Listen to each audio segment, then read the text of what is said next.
नमस्कार दोस्तों। आज हम बात करने वाले हैं कि एक तरफ तो जहां हमारे प्रधानमंत्री नरेंद्र मोदी चीन की यात्रा पर हैं, एससीओ की वहां पर मीट हो रही है, जहां पर तमाम दुनिया भर के दूसरे देशों के नेता आए हुए हैं। हमारे मोदी जी भी चीन के पास गए हैं। अब भैया, आप ये मत समझिए कि हमेशा हम मोदी जी की आप आलोचना करने के लिए ही उतरे हुए हैं।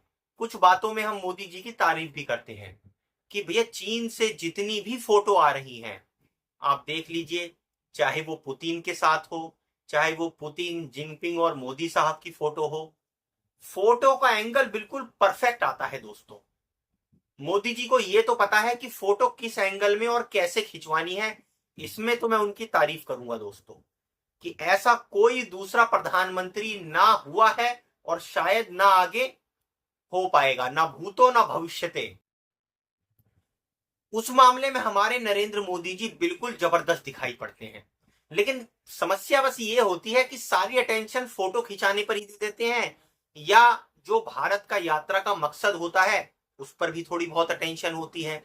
क्योंकि चीन के साथ साथ रसिया और जो दूसरे देश वहां पर सम्मिलित हुए हैं, जिस तरह से, जाहिर सी बात है, आप समझ सकते हैं, ये ट्रंप औने पौने टैरिफ ऊपर थोप रहे हैं देशों के ऊपर लगातार धड़ाधड़।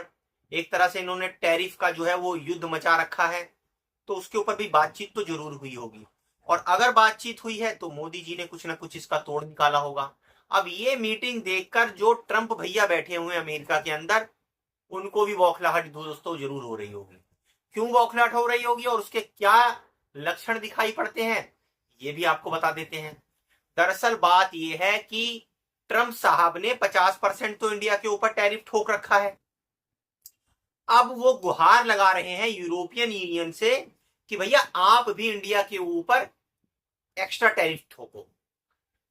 और जब यूरोपियन यूनियन से कुछ ज्यादा दिखाई नहीं पड़ा रिस्पॉन्स, तो उन्होंने अपना एक, जो उनका खास सलाहकार है, अब दोस्तों बोलना तो नहीं चाहिए लेकिन हरकतें ये कुछ इस तरह की करते हैं कि वो मजबूरी में ऐसे शब्द निकालने पड़ते हैं कि ट्रंप साहब ने अपने एक, आप ये समझ लीजिए, जो ड्रैकुला की तरह हरकतें कर रहे हैं, ऐसे एक सलाहकार को भारत के पीछे लगा दिया है।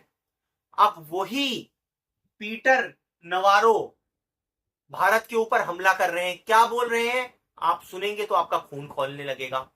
वो बोलते हैं भैया कि जो रसिया से भारत तेल ले रहा है उसका फायदा ब्राह्मणों को हो रहा है और नुकसान भारतीयों को हो रहा है। अब इस पीटर नवारो से जाकर कोई पूछे भैया कि तुम्हारी शकल तो सही नहीं है, कम से कम बातें तो सही करो, ये बता दो कि क्या ब्राह्मण भारतीयों से अलग हैं? और वो कौन सा ब्राह्मण है जिसको रसिया से तेल आयात करके फायदा पहुंचा है, उनके नाम बताए। कौन कौन से वो ब्राह्मण है कि जिनको फायदा पहुंचा है, और कौन कौन वो लोग हैं जिनको फायदा नहीं पहुंचा है। क्या फालतू की बकवास करते हैं दोस्तों। दरअसल इनसे समझ में आता है कि अमेरिका एक ऐसा देश है जो दूसरे देशों के अंदर किसी भी हद तक सांप्रदायिक जातीय तनाव को पैदा करने वाले बयानों से गुरेज नहीं करता है।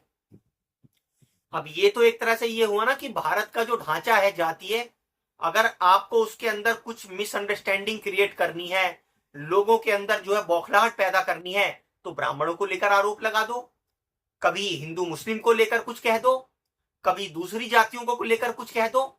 तो यहाँ की जो अंदरूनी राजनीतिक पार्टियां हैं वो तो माशाअल्लाह है ही हैं, वो धर्म पर लड़वाएंगी, जाति पर लड़वाएंगी। लेकिन ये बाहर में बैठे हुए विदेशी, इनकी इतनी हिम्मत पड़ती है कि भारत के मामलों में ये जो है इस तरह के बयान देते हैं कि ब्राह्मणों को फायदा पहुंचा रहे हैं। अरे पूरी लिस्ट बताओ कौन कौन से ब्राह्मण को कितना फायदा हुआ, तब हम जानते हैं। वरना हमारे देश में भी दोस्तों, अगर हमारे देश के किसी भी अधिकारी ने, नेता ने अमेरिका के खिलाफ ऐसा कोई बयान दिया होता, वहां उसके खिलाफ एफआईआर हो गई होती। इसके खिलाफ क्यों नहीं आप एफआईआर करते हैं नवादों के खिलाफ?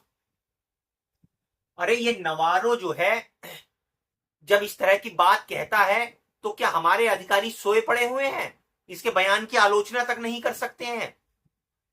आखिर अमेरिका से इतना डर कैसा दोस्तों? क्या उखाड़ लेगा ये ट्रंप? क्या आप अपनी जमीन पर राशन पैदा नहीं करते हो, या तुम्हें ये कौन सा इसने परमाणु बम दे रखा है जो ये तुमसे वापस ले लेगा? जिससे डरे हुए हो। टैरिफ का इसने हमला तुम्हारे ऊपर कर ही रखा है।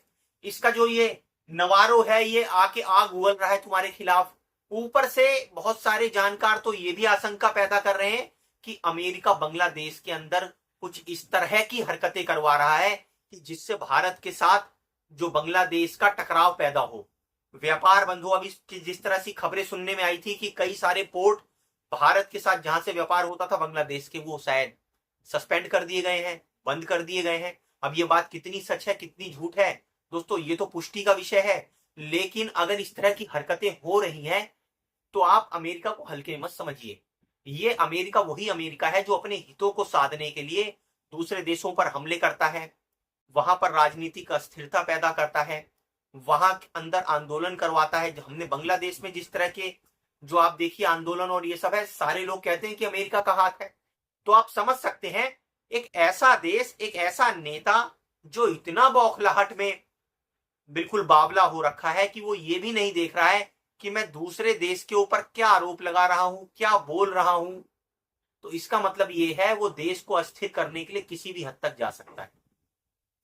भारत को जरूरत है ऐसे बयानों को, उनकी आलोचना करने की, उनको कटघरे में लेने की और टिट फॉर टैट की नीति अपनाने की कि जो देश जैसा बर्ताव करेगा बदले में उसको वैसा ही उत्तर मिलना चाहिए। ये नहीं कि आप लाल आंख दिखाने की मीडिया में दुनिया भर की लंबी चौड़ी बातें करो और जब कोई कुछ कह दे तो भीगी बिल्ली बनकर चुप रह जाओ। ये दोस्तों नहीं चल पाएगा, क्योंकि भारत की जनता सारा देख रही है। वो देख रही है कि नेताओं की कथनी और करनी में कितना फर्क है। दोस्तों इस वीडियो के ऊपर कमेंट कर आप अपनी राय जरूर रखिए और हमारे वीडियो को लाइक और सब्सक्राइब कीजिए, ज्यादा से ज्यादा लोगों को फॉरवर्ड कीजिए।